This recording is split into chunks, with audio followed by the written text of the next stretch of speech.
So when you plug in negative 5, 3, the most important thing for you to have known was that it works x comma y, because it tells you which one you're plugging which one into. So for example, here we have 3. In place of x, we're going to put negative 5, and in place of y, we're going to put 3 equals 9. So we substituted for both of those variables. 3 times negative 5 gives me what? Negative 15. Then we have minus 6 equals 9. What's negative 15 minus 6? Negative 21. Is this a true or false statement? Okay, does that mean that negative 5, 3 was a solution or not? Not a solution. Okay. Had we reduced this and it came out to be a true statement, it would have been a solution, right? That's what we're looking for. Does it satisfy the constraints that we have on this equation? Part B was the harder one. Graph this function for points corresponding to these x's.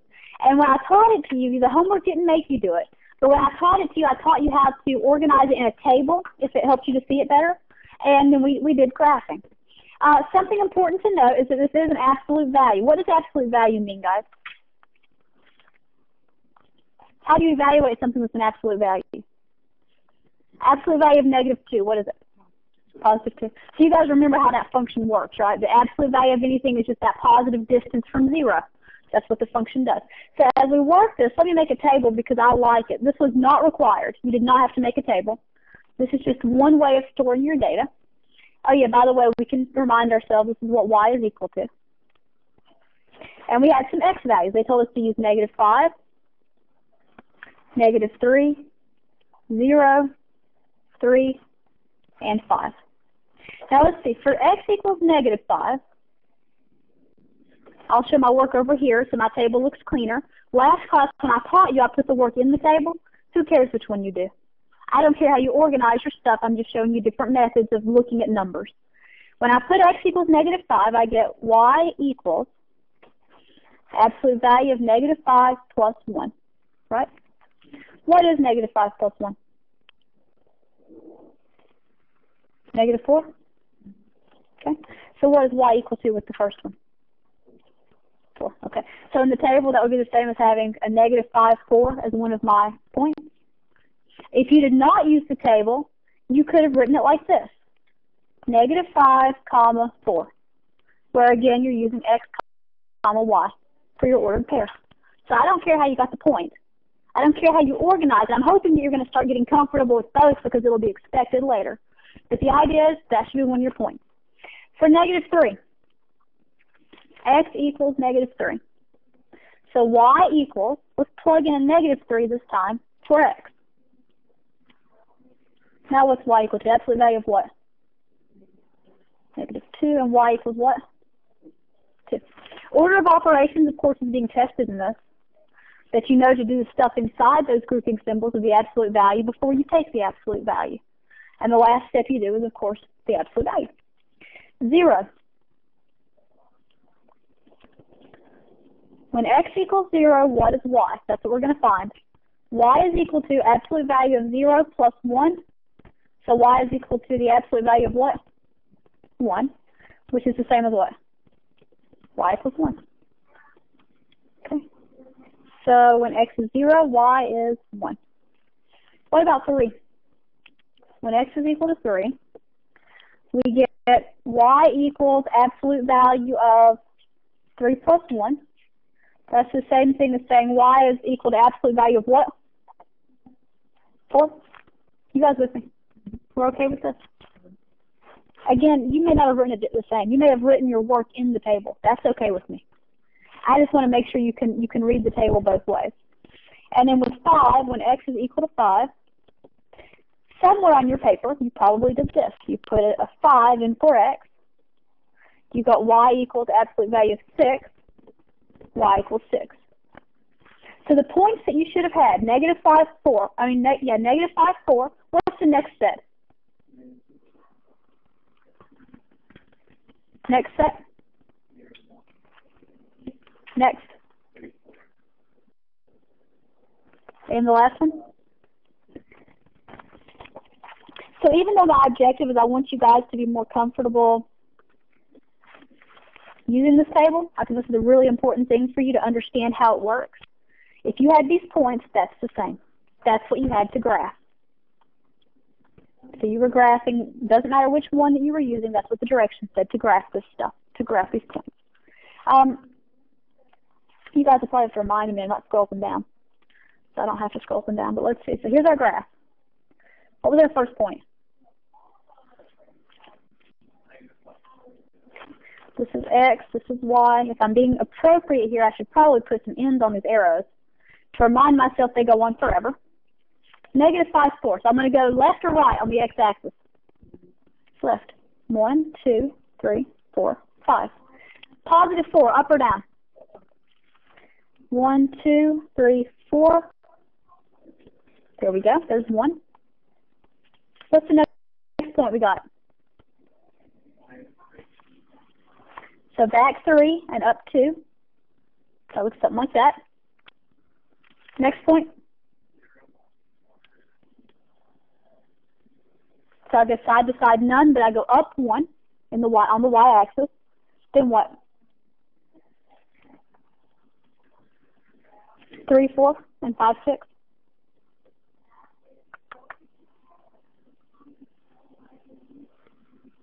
Wait a second. Is it really 3, 4? That makes me not happy.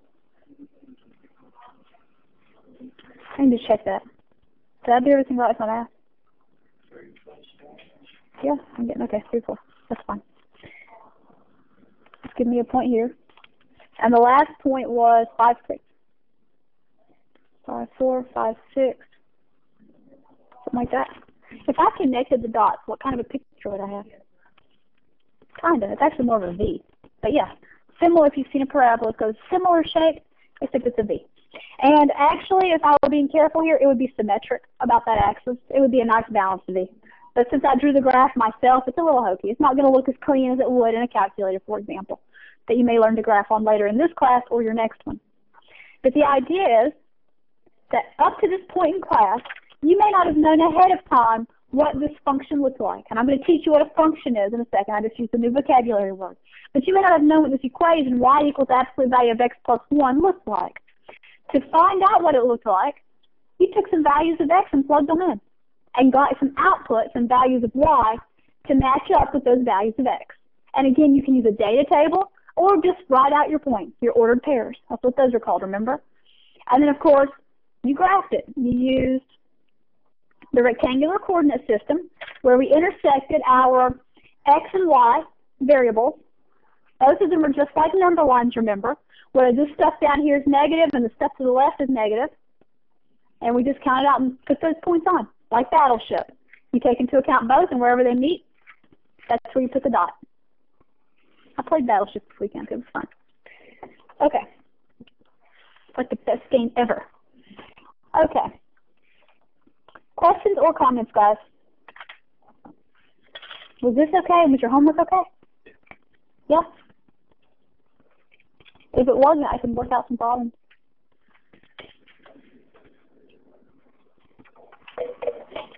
Okay. New stuff. 4.2. Functions.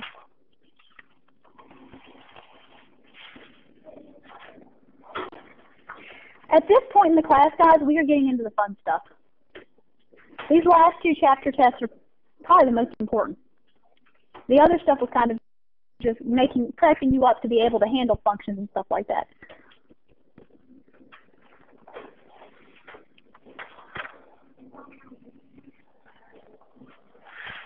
So the first thing I'm supposed to define to you is what's a relation. Okay? A relation is just kind of what the word says. A relationship of numbers.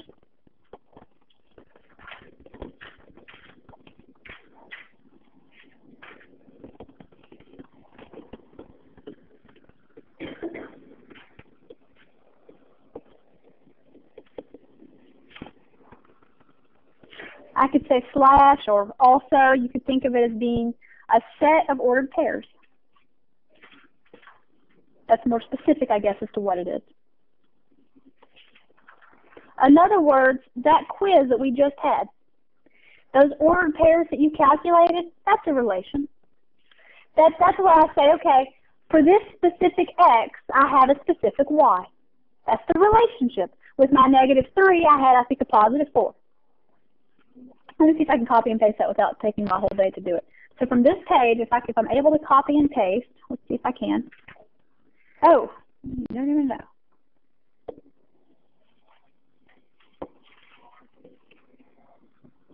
What in the world have I done? It's pretty cool that I can do that, though. So I don't want to do that. Let me take this off the picture. There we go. Kind of. It's good enough. Okay. You'll miss one point, but you'll still get the point.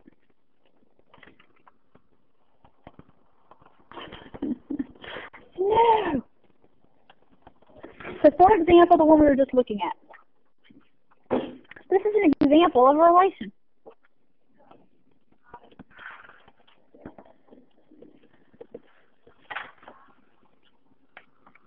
Where I have ordered pairs, x's and y's, or whatever those categories happen to be, and I'm showing an association or a relationship between them. And of course you can graph relations. That's fine. It's just a relationship between ordered pairs, between numbers that go together. And so of course if I had given you an equation, you could come up with a relation for me, couldn't you?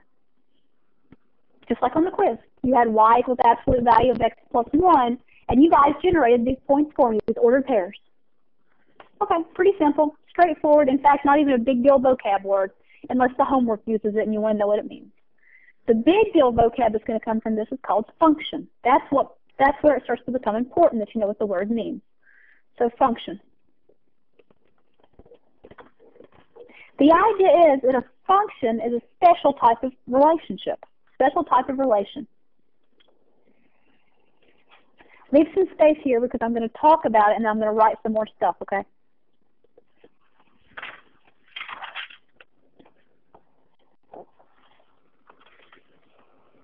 Because I'm going to try to make it sound a little bit easier than what the book's done here. So with a function, the idea is that the relationship between your x and your